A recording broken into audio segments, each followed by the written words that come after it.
Here are 3 things that are keeping you broke. I'm Ashley. I've helped thousands of women get their money together. Come with me. I gotta show you something right quick. Try to hang with me through the whole video, even if you feel triggered, because these are the 3 things that when I changed them, my entire life changed. Number 1, and arguably the most important one, is your mindset. Some of y'all don't want to hear that one, and this is the one that you need to really be working on. We need to work on being very accountable to ourselves, holding ourselves accountable for our choices, our actions, our goals, everything. Because if you do not, you become a victim to your circumstance. When you start blaming your situation on the economy, on the government, on all of these outside forces, that gives your power away to those outside forces. That means that you are no longer in control of your situation. You are not in control of your life or what happens to you. And I do not want you to be in that place. I want you to start practicing a mindset of gratitude. Okay, so instead of waking up in the morning and being pissed off and thinking about all the things that are going wrong and thinking about all the ways that you are not achieving your goals and you're broke, etc., stop that. Wake up every morning and start naming 5 things, at least 5 things that you are grateful for. And even if you are currently in a bad situation, you can find 5 things to be grateful for. Whether it's that you're able to eat for the day, or you have clean water to drink, or you have a place that is safe to lay your head, or you have healthy children, or you yourself are healthy, I promise you, focus on gratitude and you will start to see a lot more things come into your life that you have to be grateful for.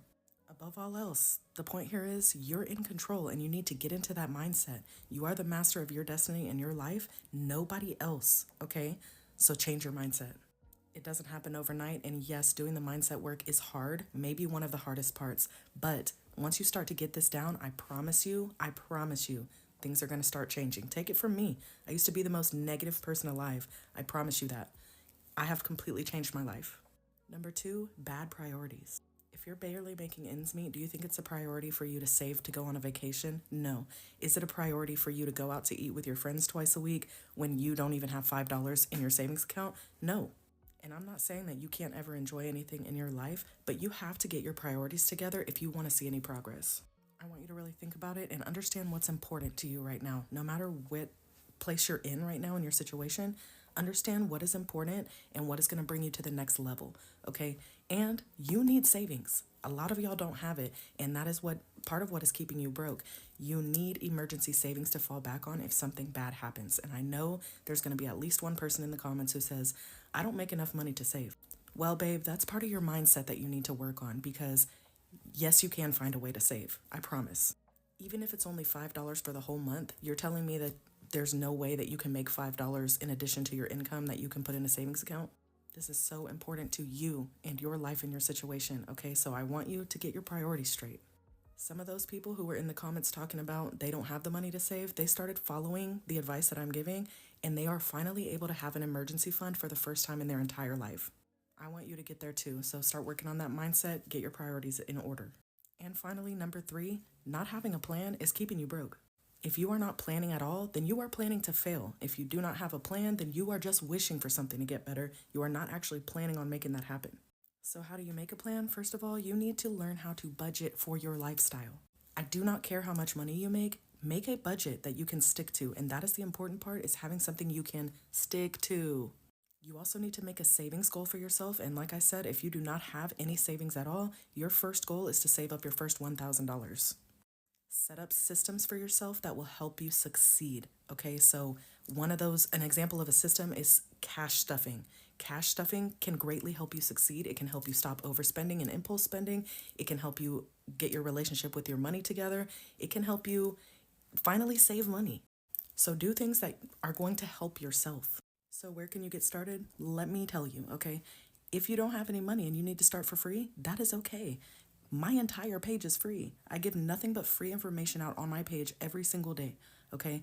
Go to my page, look at the How to Budget playlist. It is free. There's no excuse. Go to my bio. There's a freebie in there called the Savings Goals Worksheet and Spending Tracker. Download that, and it's going to help you finally set a savings goal, and it's going to help you stick to it and actually achieve it. If you're ready to take it a step further and invest in yourself and get my worksheets and things like that, any of my guides will help you out. Money Mastery Toolkit is a culmination of all the guides that are in my shop, or the Budget Mastery Bootcamp is a course guided by me with homework and worksheets and all of that. So take your pick, do what's going to work for you. Just do something, babe, okay? I need you to do something. We're changing your life this year. 1 year can make a huge difference, and I'm telling you, stick with it, be consistent, love yourself enough to do better. You are going to see a huge difference. I believe in you. You got this, friend. If you're the kind of person who's impulsive with your money, like I used to be, wait a week. Wait a week means you're giving yourself a cooling off period. Because the truth is, you're always going to be excited by the idea of buying something that you don't need and that you don't have the money for. If you can't afford to buy it twice, then you can't afford to buy it once. But the main thing that you and I are struggling with is the shocking amount of useless stuff that we buy on impulse that we don't need. So if you see something that you want and it's more than $100, wait a week. Because once the initial, I need that thing that just popped up, is gone, you realize you don't need it, or you don't want it, or you can't afford it, or that you're not that stupid to waste your money that you've been working really hard to make on something dumb like that. Wait a week, and I promise you, you will see a big difference. 3 saving tips that have changed my life and helped me to save more in the last couple of months than I have in my entire life, right? You need to audit your money. You need to know where your money is going. You cannot just be getting paid and just be hoping for the best or going out with vendors and looking at your bank account after. You need to know where your money goes. You need to know before your money gets into your account where every single penny is supposed to be.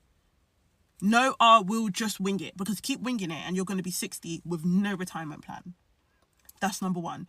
And all of that going out with your friends on a weekend away and looking at your bank account after needs to stop. You are an adult. That is not attractive.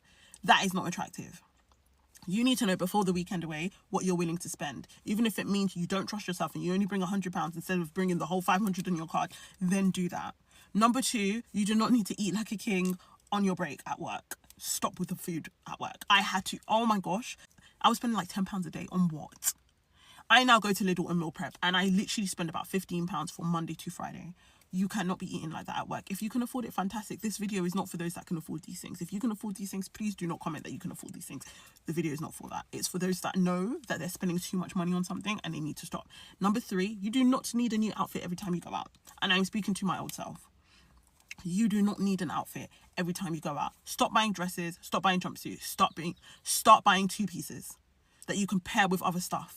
That's one of the biggest things I learned. I used to buy a dress every single time I went out, and I only wore a dress once. Who am I? I'm not Beyonce. Even famous people don't do that. They get gifted things.